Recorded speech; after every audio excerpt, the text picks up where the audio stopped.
이스라엘 족속이 애굽 고센 땅에 거주하며 거기서 생업을 얻어 생육하고 번성하였더라. 야곱이 애굽 땅에 17년을 거주하였으니 그의 나이가 147세라. 이스라엘이 죽을 날이 가까움에 그의 아들 요셉을 불러 그에게 이르되 이제 내가 내게 은혜를 입었거든 청하노니 내 손을 내 허벅지 아래에 넣고 인애와 성실함으로 내게 행하여 애굽에 나를 장사하지 아니하도록 하라. 내가 조상들과 함께 눕거든 너는 나를 애굽에서 메어다가 조상의 묘지에 장사하라. 요셉이 이르되 내가 아버지의 말씀대로 행하리이다. 야곱이 또 이르되 내게 맹세하라 하매 그가 맹세하니 이스라엘이 침상머리에서 하나님께 경배하니라. 아멘. 나를 장사하라. 나의 죽음을 지내라. 나의 장례식을 치러라 라고 하는 이 말, 어떻게 보면은 새해 정초에 아이고 흉악스럽게 죽음에 관한 이야기를 하시려 합니까? 라고 생각할지 모르겠어요.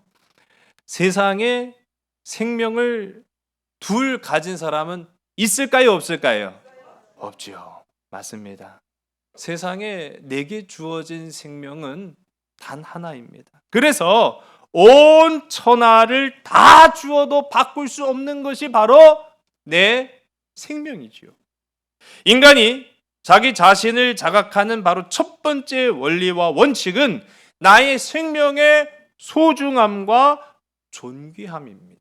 내가 얼마나 귀한지, 내가 얼마나 소중한지를 아는 것이 바로 첫 번째 깨달음이지요. 그래서 우리는요, 사는 것도 중요하지만 그래서 우리는 죽는 것도 존귀하다라는 것입니다. 요즘은 참 시대가 많이 바뀐 것 같아요.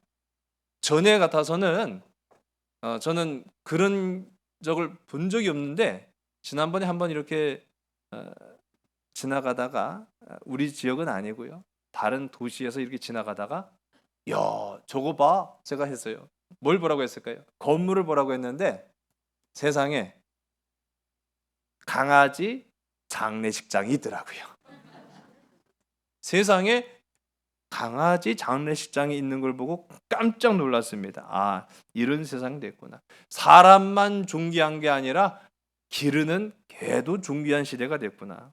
그러나 여러분, 무엇보다도 그 어떠한 동물, 하등한 그 어떠한 피조물보다도 하나님이 지으신 것 중에 가장 존귀한 것은 나.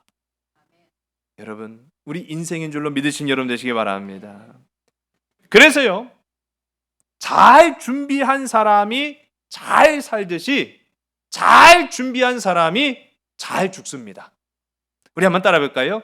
준비한 만큼 잘 죽는 것이 복입니다. 할렐루야. 동의하십니까? 네, 맞아요. 준비된 사람이 잘 사는 것처럼 준비된 사람이 잘 죽습니다. 지난 1월 2일이지요. 미국 캘리포니아의 한 해안도로라고 합니다. 보시는 것처럼 기암 절벽이 있는 이 해안도로에 별명이 있다고 해요. 악마의 미끄럼틀이라는 이 별명을 가진 이 해안도로에서 큰 사고가 발생했어요. 일가족 4명이 타고 가던 차가 그림에서 보시는 것처럼 75m 절벽 아래로 떨어진 그런 사고가 벌어집니다. 높은 절벽에서 떨어진 그 충격 때문에 차는요 형체를 알아볼 수 없을 정도로 망가졌어요. 네, 보시는 이 화면에 나타나는 그 장면이 바로 그 사고 장면인데요. 이렇게 처참하게 일그러진 차체 가운데에 타고 있던 일가족 4명. 자, 어떻게 됐을까요? 다 보셨네요. 저만 본 기사가 아닌가 봐요. 네, 맞습니다. 놀랍게도 이 4명이 큰 부상 없이 모두 기적적으로 살아서 구조되었다라고 합니다. 그런데 그 다음 날 소방 당국에서 발표한 것에 따르면은 이 차는요 사고가 아니라 운전자가 고의에 의해서 절벽 아래로 떨어진 것이다라고 발표했다고 합니다. 그러니까 한마디로 말하면 죽으려고 뛰어내렸던 거예요. 죽으려고 뛰었는데 죽지 않은 겁니다. 저는 나머지 가족들은 어떻게 되었을까 그런 생각도 좀 해보고요. 참 살아도 산 게 아닐 수 있겠구나라는 생각도 듭니다. 준비가 안 된 죽음은요, 아름답지가 않은 거죠. 제가 지난 한 주일 동안 좀 아이들하고 좀 책을 읽어볼 시간이 있었는데, 모리와 함께한 화요일이라는 좀 오래된 책이에요.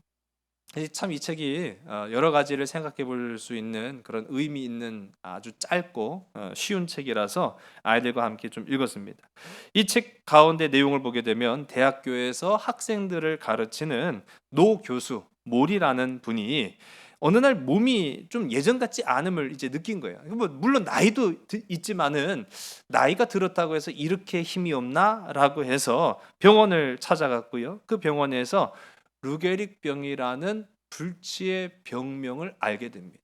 그러니까 한마디로 말하면 시한부 인생을 선고받은 거예요. 이게 죽어가는 겁니다. 의사 선생님이 당신은 이제 죽을 겁니다. 얼마 안 있어 죽을 겁니다. 그리고 이 병은 치료받지 못할 겁니다. 얼마나 청천벽력 같은 그런 소리예요. 그런데 이 모리라는 이 노 교수는 상당히 긍정적인 사람이에요. 그래서 죽어간다는 말이 곧 당신의 인생은 쓸모 없어질 것입니다 라는 말처럼 들리기를 원치 않은 거예요.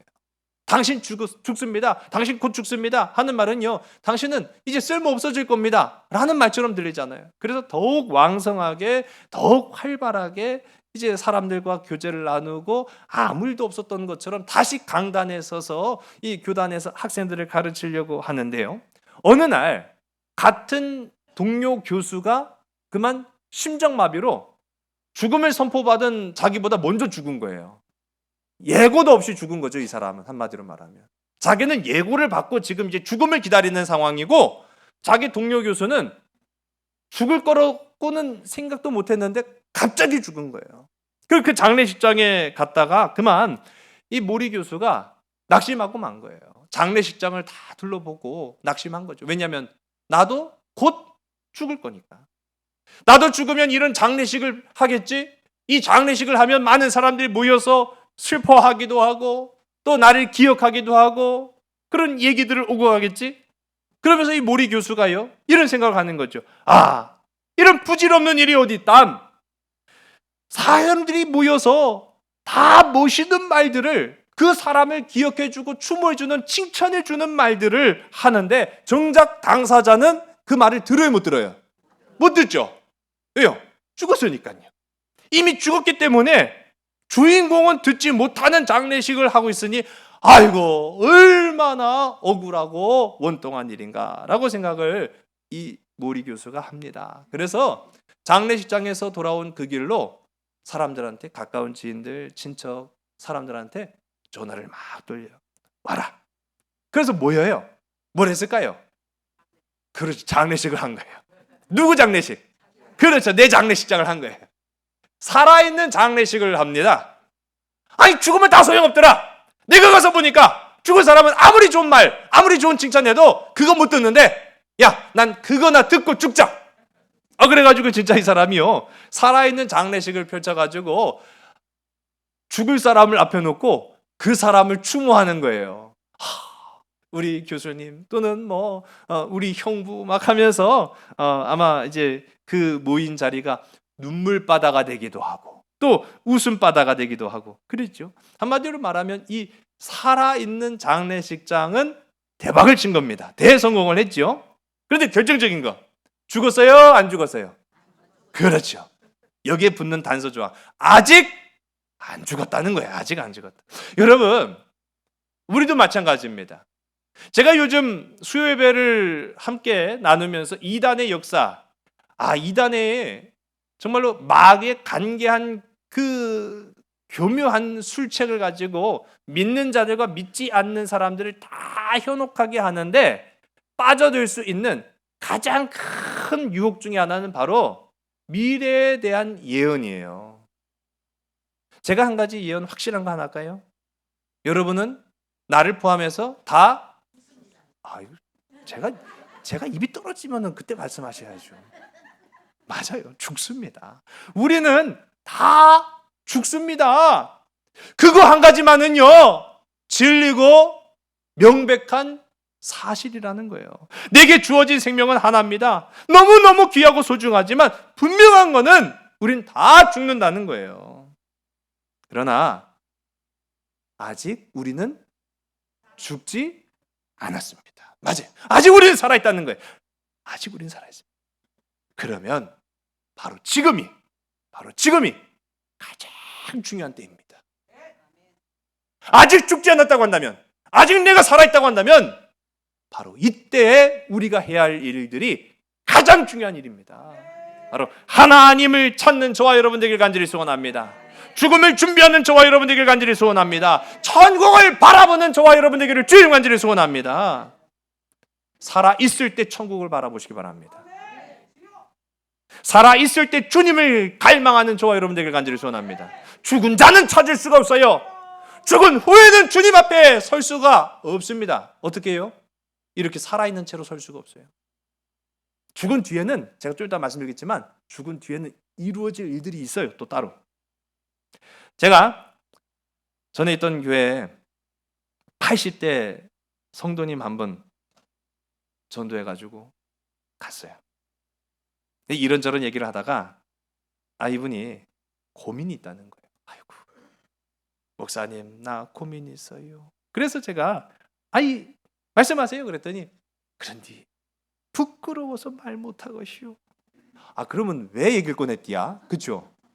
그래갖고 제가 그냥 얘기해 보세요. 뭔데요? 뭐 부끄럽게 뭐가 있습니까? 그랬더니요, 가만히 이제 TV장 밑에 그 수납칸이 있는데 거기를 쫙 열어보니까 뭐가 나왔을까요? 옷이요. 수의 한 벌이 딱 나온 거예요. 이걸 딱 꺼내보신 거예요. 제가요 10년 전에 이거 죽으면 입으려고 산 건디. 그러고 말씀을 안 하시는 거예요. 분위기가 굉장히 숙연해지죠. 내가 뭔 말을 해야 되나 싶어가지고 가만히 있는데 이 어르신이 하시는 말씀이, 그런디 죽지를 않네. 내가 10년 전에 죽으려고 산 건디 죽지를 않네. 그래서 제가 더 오래 사셔야죠. 오래오래 사세요. 하나님이 주시는 생명 가지고 오래오래 사시는 게 복입니다. 그랬더니 아니요 그게 아니고 내가 지난주에 옆집에를 갔더니 옆집 할망구가 더 좋은 걸 갖고 있어. 그러니까 디자인이 다른 거예요. 자기는 10년 전 걸 샀는데 옆집 할머니는 최근 걸 사신 거야. 요즘 수위도 뭐 여러 가지가 있더라고요. 뭐 상간마마 같은 수위도 있고 막 그렇게 되는데, 내가 10년 전에 산 거는 옆집 할망구가 작년에 산 거와 비교해 보면은 이건 옛날 옷이요. 아이고.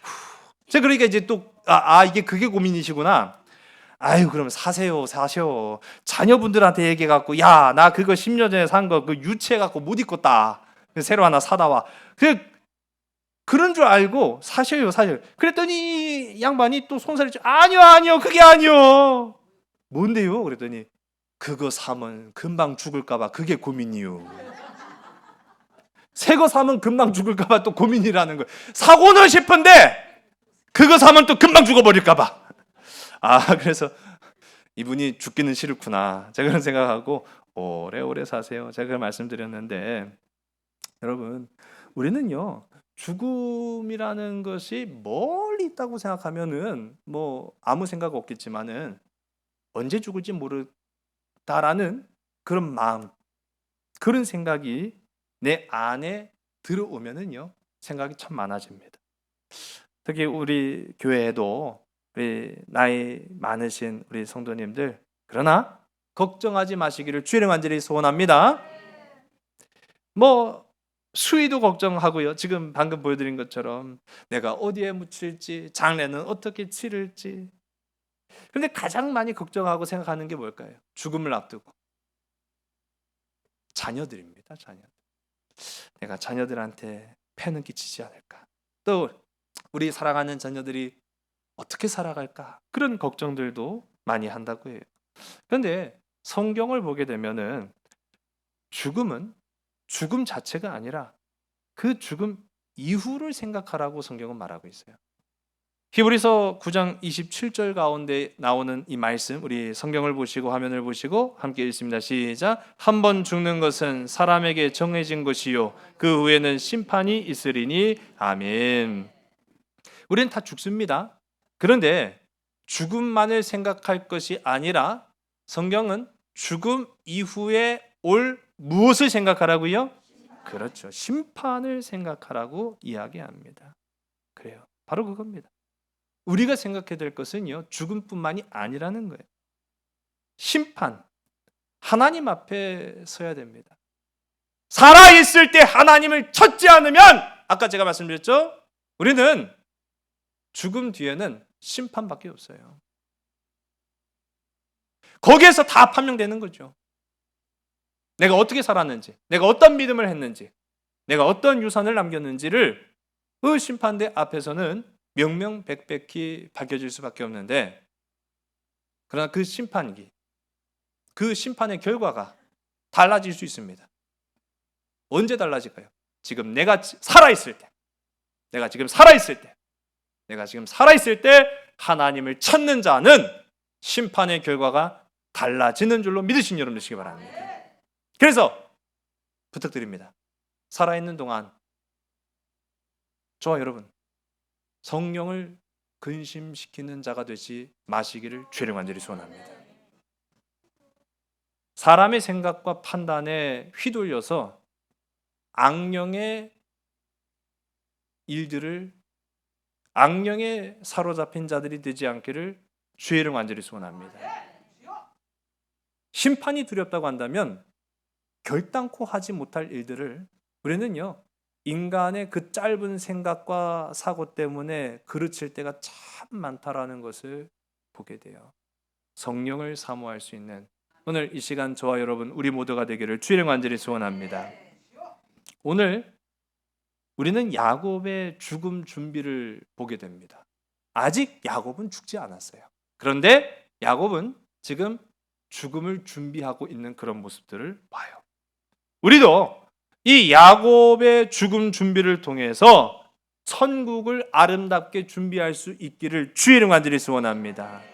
그럼 야곱은 어떻게 죽음을 준비했나? 그것을 우리가 살펴보는 거죠.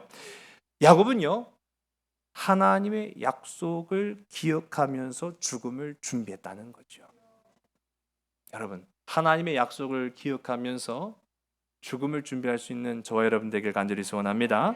오늘 본문 28절과 29절의 말씀을 우리 성경을 보시고 화면을 보시고 함께 읽습니다. 시작. 야곱이 애굽 땅에 17년을 거주하였으니 그의 나이가 147세라. 이스라엘이 죽을 날이 가까움에 그의 아들 요셉을 불러 그에게 이르되 이제 내가 내게 은혜를 입었거든 청하노니 내 손을 내 허벅지 아래에 넣고 인애와 성실함으로 내게 행하여 애굽에 나를 장사하지 아니하도록 하라. 아멘. 야곱의 나이가 이제 147세가 되었습니다. 죽음을 이제 직감하게 된 거죠. 그래서 죽음을 앞두고 아들을 불렀는데 누구를 불렀다고요? 근데 순서상 이 요셉을 부르는 게 맞아요, 틀려요? 그렇죠. 틀려요? 그렇죠. 학렬이 또 있고 그런 게 있는데 어쨌든 간에 그렇죠. 장자를 부르는 게 순서인데 왜 한참을 내려가 갖고 요셉을 부르느냐라고 하는 그런 부분들을 우리가 의문으로 이제 가질 수가 있어요. 자, 지금 이 야곱과 그의 가족, 그의 자녀들은 애굽으로 이주해서 산 지가 무려 몇 년이 됐죠?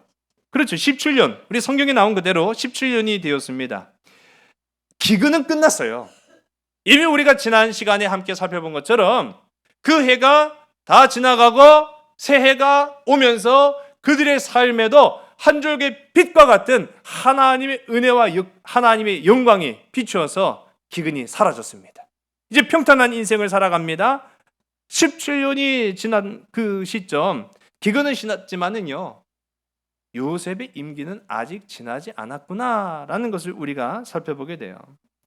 자, 그렇다고 한다면 만일 야곱이 애굽 땅에서 숨을 거두게 되면, 죽게 되면 장례를 치러야죠. 어느 방식으로 치러야 되겠습니까? 애굽 방식으로 장례를 치러야 됩니까? 아니면 가나안 방식으로 장례를 치러야 됩니까? 아니, 애굽 방식 아니에요? 아니, 상식적으로만 생각해 보자고요. 아니, 로마에 가면 로마 법을 따르라고 했다고. 가나안 사람일지언정 애굽에서 죽으면 애굽 방식으로 장례를 치르는 거예요. 제가 옛날에 그 애굽의 이집트 국립박물관을 갔는데, 그 이집트 국립박물관에 얼마나 많은 유물들이 있는지 그냥 복도에도 쌓아놨어요. 근데 제일 많은 거가 뭐냐 하고 보니까 관이 제일 많더라고요. 하여튼 관 위에 관을 마치 그냥 샌드위치처럼 다 그냥 쌓아만 놓은 거예요.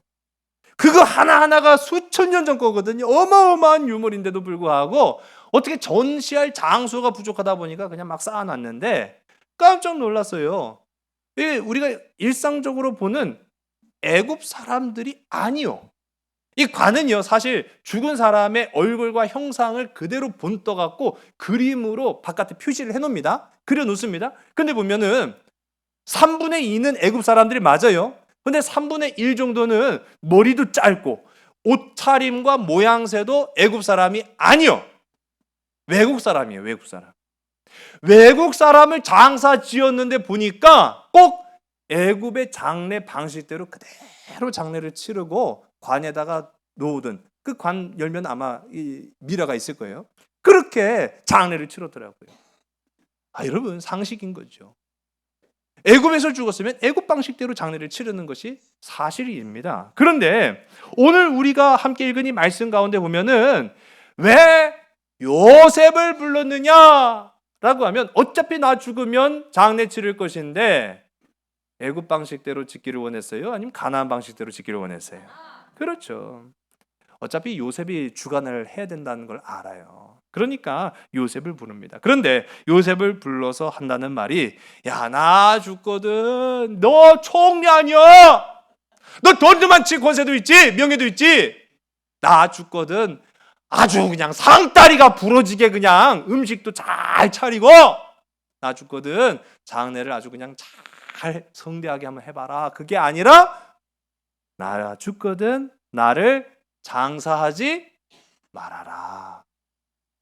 아니, 아버지, 무슨 말이에요? 장사를 지내지 말라니요. 자, 그 이유가 이제 30절에 나타나죠. 우리 30절 말씀 함께 읽으면 시작. 내가 조상들과 함께 눕거든 너는 나를 애굽에서 메어다가 조상의 묘지에 장사하라. 요셉이 이르되 내가 아버지의 말씀대로 행하리이다. 아멘.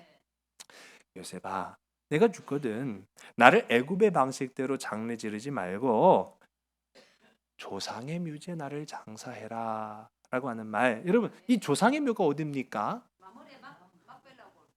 그렇지, 아브라함이 그 아내를 위해 샀던 막벨라 굴을 의미하는 거예요. 한마디로 말하면 가족묘죠. 그러니까 한 사람만 죽어서 문 게 아니라 구약의 장례 방식은 온 가족, 일가족 다 그냥 그 장제에다 몰아넣는 거예요. 그렇게 하는 이 묘에다가 나를 좀 넣어다오. 그렇게 이제 요청을 합니다. 한마디로 말하면요, 아이고 요셉아, 내가 17년 살면서 이 애굽 땅에서 이 놈들이 그 장례 지르는 거 보니까 아이고 뭐 애들 장난도 아니고 그냥, 야, 난 조상들 방식대로 죽을라니까 그렇게 알아서 해 하고 한 말이 아니었던 거예요. 왜? 여러분, 왜 그렇습니까? 자, 우리 그림 속에 보시는 이게 이제 막벨라 굴로 이제 추정되는 아마 그림일 것이다라고 이제 이야기를 하는데요. 자, 이 묘와 이 묘, 어떤 게 더 크고 화려하고 좋습니까? 이 묘와 이 묘. 그렇죠. 이거. 나도. 아까 전에 수희도 이왕 죽을 바에야 상간마마 옷 입고 죽는 게 얼마나 좋아요. 그런 것처럼 뭐 돌무더기 몇 개 그냥 쌓아놓고 여기다가 묻히는 것보다는 어마어마하고 어리어리한, 이 기상천외한, 정말 우리가 미스테리라고 하잖아요. 여기다가 묻히는 편이 훨씬 나은 거 아닙니까? 자, 한마디로 말하면요, 애굽이라는 나라는 상조 국가예요. 죽음을 떼놓고는 말할 수가 없는 나라가 바로 이 애굽입니다. 이 죽음이라는 것이요, 이 애굽에는 굉장히 귀한 가치로 여겨졌기 때문에 죽음을 막대하지 않습니다. 아니, 이런 나라에서 총리 대신에 아버지가 죽었다는데 소홀히 장례를 치렀겠습니까? 아니, 모르긴 몰라도요, 대단한 장례가 아니었을까 싶은 생각을 해요. 그런데 그럼에도 불구하고 왜 야곱은 애굽 방식이 아닌 가나안의 방식을 택했는가라는 거죠. 왜 그랬을까? 왜 그랬을까요? 하나님의 약속을 기억했기 때문이라는 것입니다. 우리 이전에 우리 함께 살펴보았던 창세기 46장 4절의 말씀을 우리 화면을 보시고 함께 읽습니다. 시작. 내가 너와 함께 애굽으로 내려가겠고 반드시 너를 인도하여 다시 올라올 것이며 요셉이 그의 손으로 내 눈을 감기리라 하셨더라. 아멘. 할렐루야. 바로 이것입니다. 야곱은요, 이거를 기억을 한 거예요. 17년 전에 내가 그 아들 잃어버렸던 요셉을 만나기 전에 애굽으로 가야만 한다는 거죠. 근데 어쩔 수 없는 거예요. 이거는 뭐 선택이 뭐 나에게 주어진 게 사실은 아니에요. 안 가면 죽으니까요. 굶어 죽으니까. 그래서 아들도 만나고 살기도 해야겠고, 그래서 선택한 이 애굽 땅. 그런데 선조들의 그 역사를 쭉 보면은 애굽으로는 가면 안 되는 거예요. 그건 하나님의 뜻이 아니었거든요.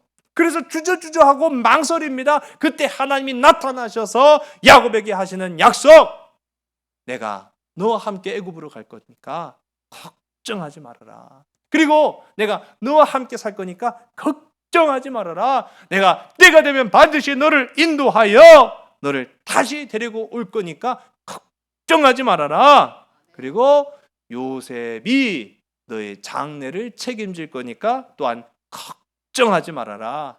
할렐루야. 그래서 장자가 아닌 요셉을 부른 거예요. 하나님의 약속을 기억하니까요. 여러분, 이 약속은요, 그대로 우리의 삶에 적용될 수 있다는 사실입니다. 하나님께서 오늘 이 시간 이 세상 가운데 살아가고 있는 우리에게도 이와 같이 말씀하십니다. 내가 너와 함께 이 세상 가운데 있을 것이고 반드시 너를 인도하여 나 있는 곳 하나님의 나라 천국으로 다시 돌아오게 할 것이다. 할렐루야.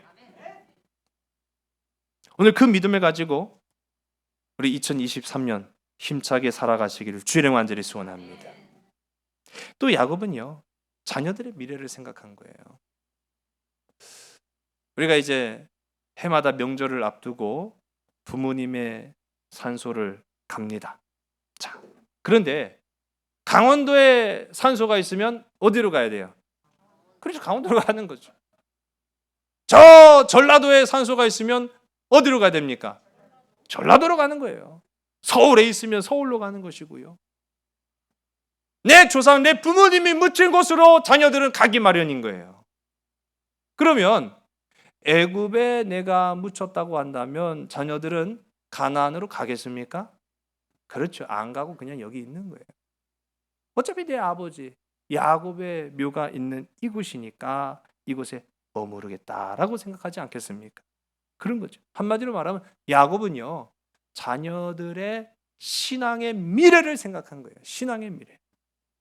지금은 풍요를 누리고 있습니다. 그러나 애굽은 애굽이요, 하나님의 자녀, 하나님의 백성은 하나님의 백성인 것입니다. 그래서 그들이 어디로 가야 그들이 바른 신앙, 바른 믿음을 가지고 살아가야 될지를 누구보다도 야곱은 가장 먼저 걱정하기도 하고 염려하기도 했다라는 사실이에요. 그래서 내가 가나안에 묻히기를 원한다 라고 하는 것은 한마디로 말하면 너희들은 나를 부르시고 나에게 복 주시고 너희들에게도 복 주신 하나님을 잊지 말아라 라고 하는 말과 똑같은 의미였다라는 사실입니다. 야곱이 자녀들에게 보여주고자 한 것은 눈앞에 있는 이 애굽이 전부가 아니라는 것을 보여준 거예요. 우리도 마찬가지입니다. 눈앞에 있는 것이 전부가 아님을 기억하는 저와 여러분 되기를 주의 이름으로 간절히 소원합니다. 지금 우리가 살아가고 있는 세상이 영원한 것이 아니라는 사실을 기억하는 저와 여러분 되기를 주의 이름으로 간절히 소원합니다. 영원한 본향이 있다는 사실을 우리가 알아야 되는데, 그것은 어디 있냐? 하나님의 약속이 있는 곳, 하나님의 말씀이 있는 곳, 영혼의 가나안이 바로 우리가 서 있어야 될 땅이라는 사실이에요. 야곱은 그것을 그 자녀들에게 보여주기를 원했다라는 사실입니다. 오늘 우리가 함께 읽은 31절의 말씀을 함께 읽습니다. 시작. 야곱이 또 이르되 내게 맹세하라 하매 그가 맹세하니 이스라엘이 침상머리에서 하나님께 경배하니라. 아멘. 여기서 말하는 이스라엘은 누굴 말하는 거죠? 그렇죠, 야곱이죠. 앞에는 또 야곱이라고 부르고 또 뒤에는 이스라엘이라고 이야기했어요.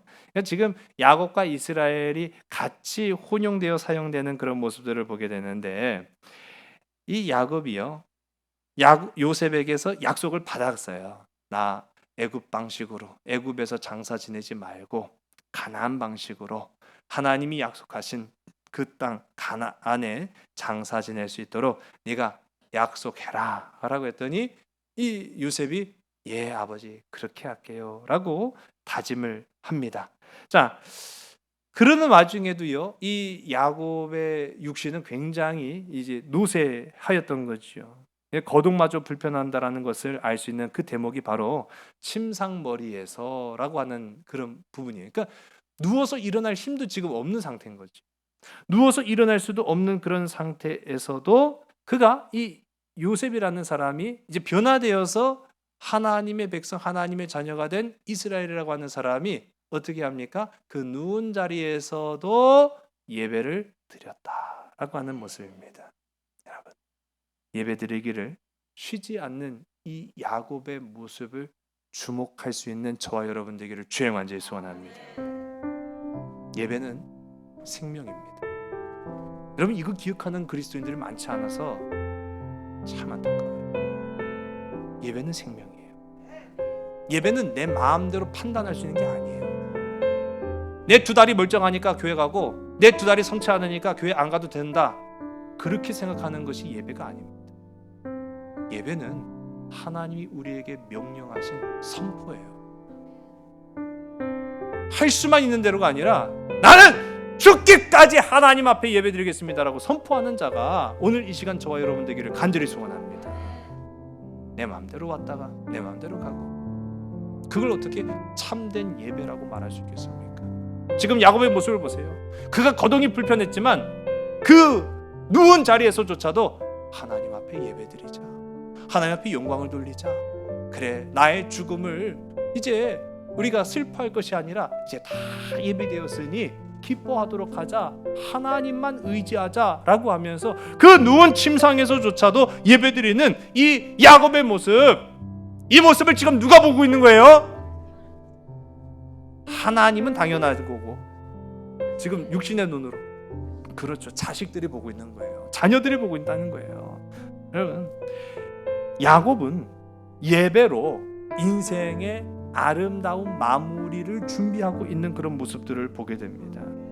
한번 따라해 볼까요? 예배는 하나님과의 확실성입니다.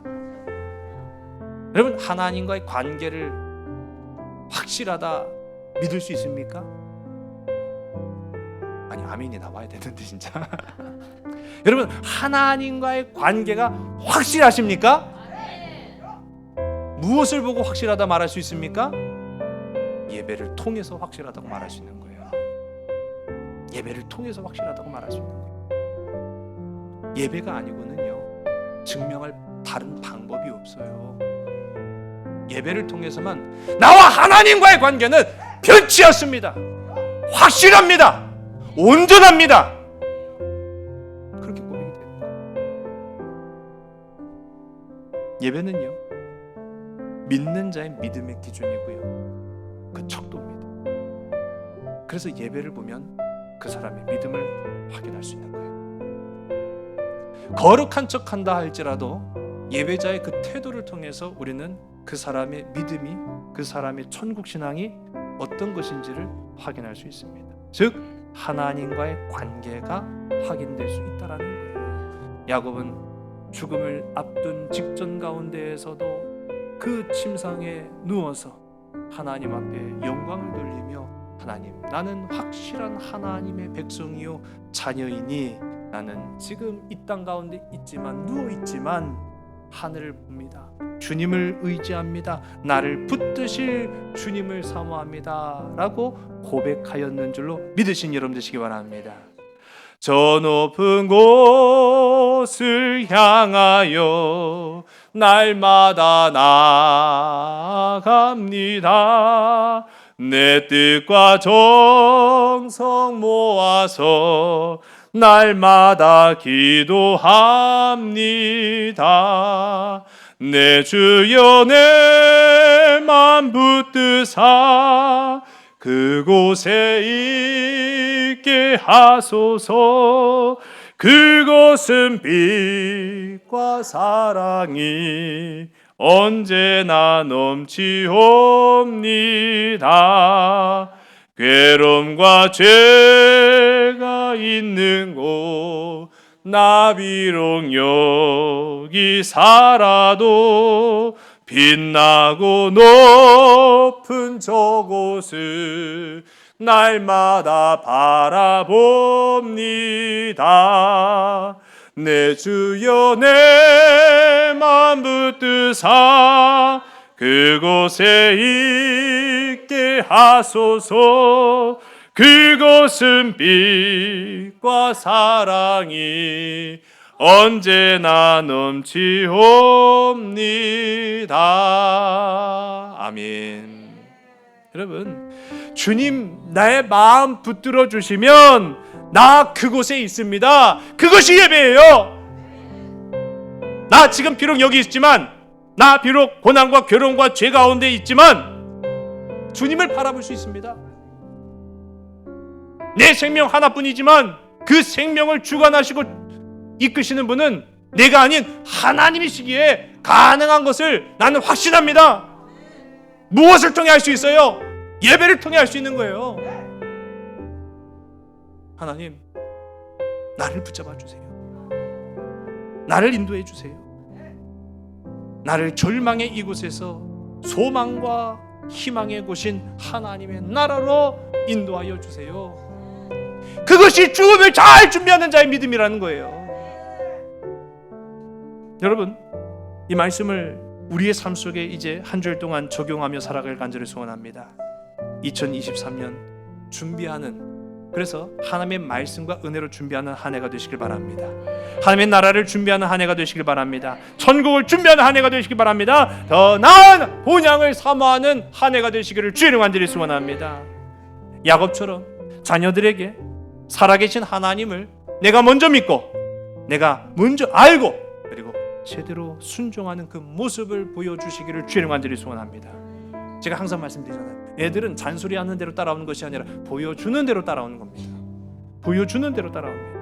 예배를 통해 하나님과의 관계의 확실성을 회복하는 저와 여러분들에게 간절히 소원합니다. 예배를 통해 하나님께 속한 자임을 고백하는 저와 여러분들에게를 주의 이름으로 간절히 소원합니다. 그것이 천국 백성입니다. 그것이 잘 죽는 사람입니다. 그것이 또한 잘 살아가는 사람이다라는 사실을 기억하는 저와 여러분 되기를 주의 이름으로 간절히 소원합니다. 기도하시겠습니다. 아버지 하나님, 2023년 포문을 열었습니다. 한 주일이 시작되었고 또 한 주일을 살아갑니다. 우리 앞에 펼쳐진 산적해 있는 많은 일들, 그러나 근심으로 이 문제를 해결하려고 하지 않고, 낙심으로 이 문제 앞에 포기하지 않고, 오직 우리의 생명을 주장하시고 우리의 발걸음을 이끄시는 하나님을 의지하는 한 해가 될 수 있도록 인도하여 주시옵소서. 하나님 나라를 준비합니다. 더 나은 본향을 사모하겠습니다. 말씀이 되신 예수 그리스도를 온전히 따르는 한 해가 되게 하여 주시옵소서. 나를 십자가 앞에 앞세우지 않게 하옵시고 오직 십자가의 헌신과 순종을 뒤따르는 주의 자녀들이 되게 인도하여 주시옵소서. 예배를 회복하게 하여 주시옵시고 참된 하나님과의 확실성 가운데에서 날마다 기뻐하며 날마다 소망하는 자들 되게 인도하여 주시옵소서. 우리 가운데 연약한 자들이 있습니다. 하나님 돌보아 주시옵소서. 죽음을 사모하는 자들이 있습니다. 그러나 절망적인 죽음이 아니라 소망의 죽음을 기뻐할 수 있는 믿음의 지체들 또한 될 수 있도록 인도하여 주시옵소서. 여러 가지 육체의 어려움들이 있습니다. 주님 돌보아 주시고 회복시켜 주셔서 치유의 기쁨과 역사가 나타날 수 있도록 인도하여 주시옵소서. 모든 것을 주께 온전히 의탁하오며 사랑 많으신 나사렛 예수 그리스도의 이름으로 감사하며 간절히 기도드렸사옵나이다. 아멘. 지나 모든 길에 셀 수 없는 주은혜 함께함의 기쁨 주시네. 우릴 통해 이루신 주의 나라 영원하네.